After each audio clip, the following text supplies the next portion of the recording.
Siemano YouTube, przed Wami Kymco MX-U 550 z EPS-em. Kład, który jak pewnie wiecie trafił na moje wspaniałe testy. Podobno jest lepszy jakościowo, przemyślany i bardziej trwały. Podobno świetnie się go prowadzi i ma bardzo komfortowe zawieszenie. Podobno jest bardzo mocny, mimo że na papierze tej mocy za bardzo nie widać. Podobno jest lekki, z dobrymi oponami i wielozadaniowy. Aż w końcu, że podobno bliżej mu do marek premium i wart jest wydania każdego biletu Narodowego Banku Polskiego lub jak ktoś woli, cyrografu z bankiem. Podobno. Jedno jest pewne. Sprawdziłem to na tym teście osobiście i konfrontując rzeczywistość z marketingową papką. Zatem zaczynamy!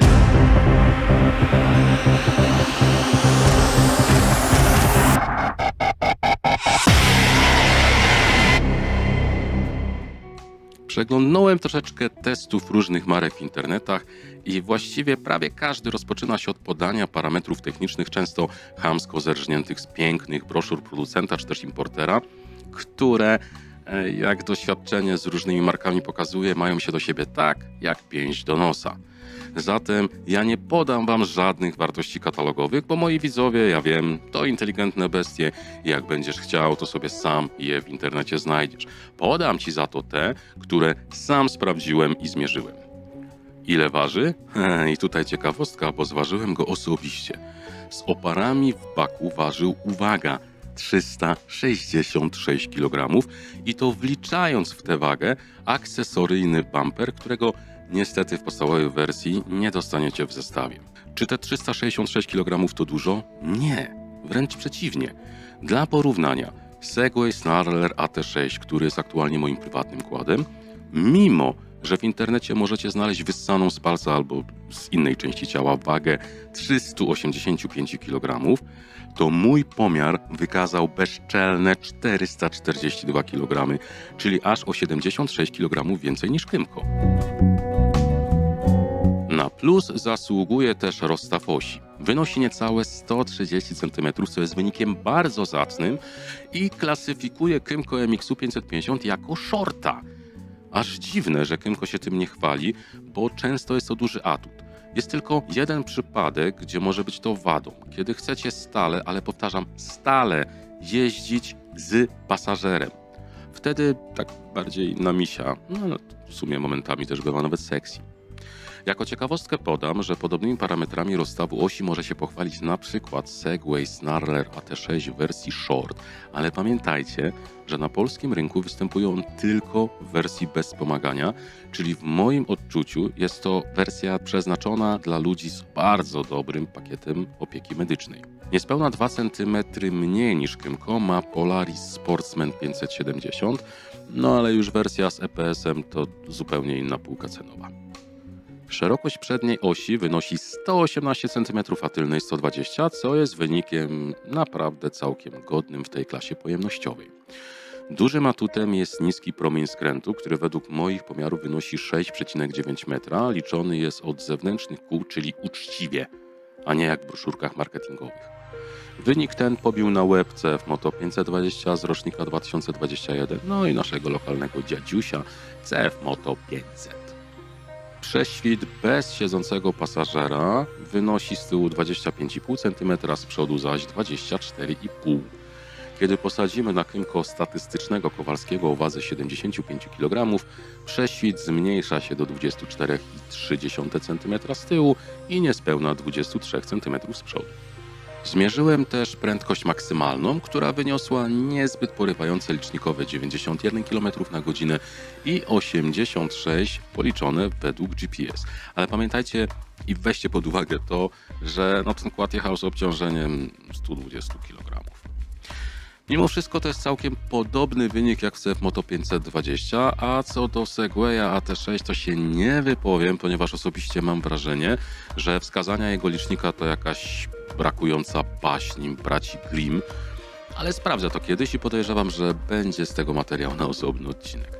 Pamiętajcie jednak, że takiego sprzętu nie ocenia się raczej w kategoriach VMAXa, prędkości maksymalnej, zwał jak zwał, tylko w takiej kategorii nazwijmy to dzielności terenowej.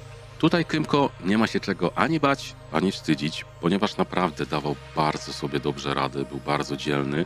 Podjeżdżał wszędzie tam, gdzie ten mój wewnętrzny gadzi mózg mi pozwalał podjeżdżać.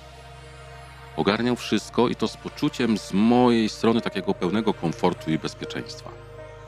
Na szutrach czy innych wertepach prędkość, którą osiąga, jest zupełnie wystarczająca do dobrej zabawy, a zawieszenie bardzo dobrze niweluje nierówności. Większość przejechałem na siedząco, nawet mi się w sumie wstawać nie chciało, za co mój ciężki tyłek i bolące ostatnio kolana były mi wdzięczne. Fajnym w Kymco jest to, że reduktor, czyli bieg L, pozwala na osiągnięcie prędkości licznikowej coś tam ponad 45 km na godzinę. I chętnie bym wam to pokazał, ale z podniecenia zapomniałem nagrać. Dla tych, którzy hodują takie, wiecie, wściekłe kaktusy pod pachami, dobrą wiadomością będzie, że kierownica ma całkowitą szerokość 84,5 cm, co pozwala na naprawdę wygodną jazdę, nawet takim słoniom jak ja. Tyle w temacie parametrów technicznych. Teraz przyszła pora, by rozprawić się z tematem trwałości, jakości i przemyślanych rozwiązań w Kymco. Niestety w temacie trwałości to się, słuchajcie, nie wypowiem, ponieważ dystans, który pokonałem Kymco MX-u 550 jest daleki od tego, żebym czuł się w jakikolwiek sposób kompetentny w tym zakresie. Musiałbym pewnie przeprowadzić jakiś test długodystansowy. O jakości i przemyślanych rozwiązaniach już coś mogę powiedzieć.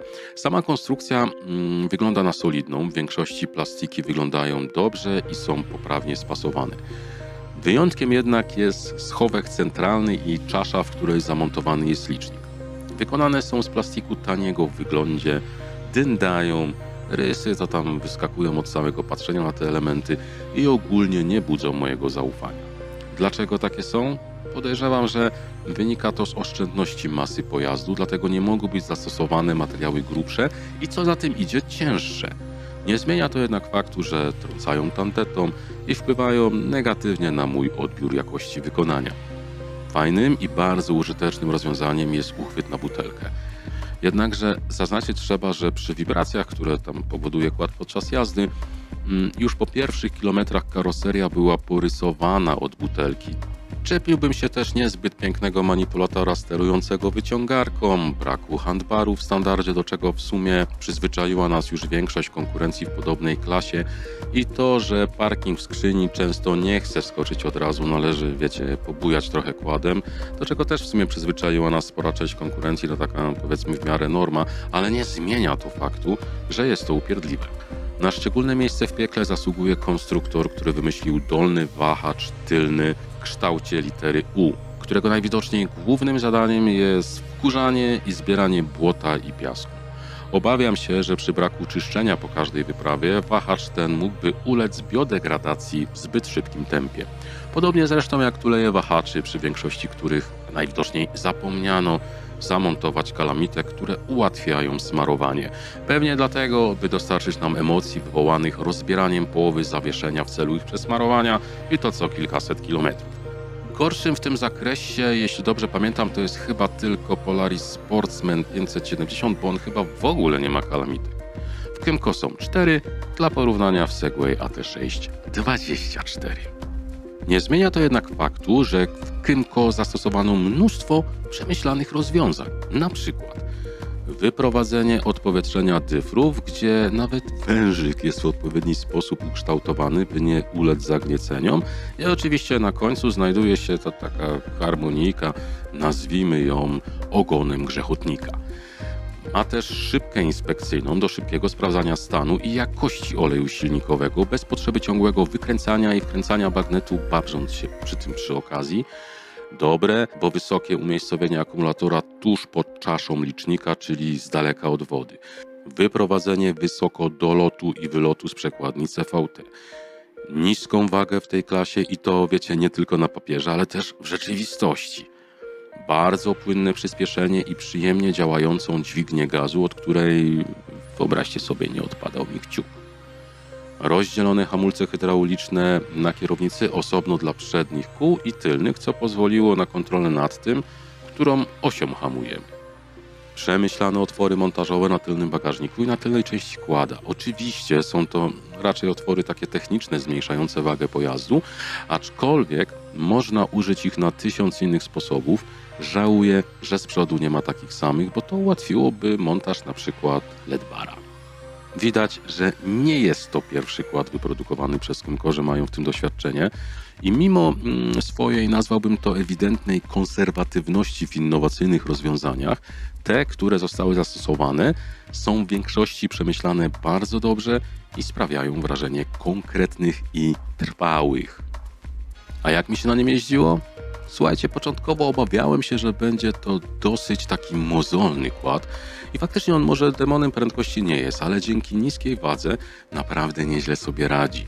Poziom radości, czyli taki nazwijmy to fun factor, był dla mnie tak niewiarygodny, że nie mogłem w to uwierzyć. To był jeden z tych takich nielicznych kładów, na których fizycznie, ja osobiście fizycznie czułem się bardzo dobrze. Nie męczył mnie, nie stresował, czułem, jakby to głupio nie zabrzmiało, jakbyśmy byli takimi przyjaciółmi od zawsze. No może trochę takimi stetylczałymi i niezbyt szybkimi, ale tak w typie Sugar Daddy, więc moglibyśmy w sumie wzbudzać zainteresowanie. Pewnie chcielibyście usłyszeć, czy polecam Kymco MX-u 550 EPS. Odpowiedzi na to pytanie ode mnie nie uzyskacie, ponieważ jak pewnie wiecie, otrzymałem tego kłada do testów od importera Kymco firmy Motorland i uważam, że z mojej strony wysoko nieetyczne i niezgodne z moją klauzulą sumienia byłoby jego polecanie przeze mnie. Nie zmienia to jednak faktu, że uczciwie muszę przyznać, że biorąc pod uwagę, że w ostatnich miesiącach udało mi się przejechać 6 różnymi kładami w klasie 500 różnych marek, to na tym kładzie czułem się póki co najlepiej, najpewniej i dawał mi naprawdę wysoką ilość frajdy z jazdy, mimo że na pewno nie był najszybszym z nich. Nie jest to kład ani idealny, ani najlepiej wyposażony, bo nawet oszczędzono mu alufel w tej wersji, aczkolwiek niepodważalnie jest dzielny w turystyce off-road, czyli takiej, którą ja uprawiam, jest komfortowy i bardzo pozytywnie mnie zaskoczył. Myślę, że jest wart rozważenia, może też się polubicie i okaże się, że jest to kład, z którym możecie współegzystować na tym ziemskim padole. Tyle ode mnie. Trzymajcie się YouTube. Na razie. Cześć.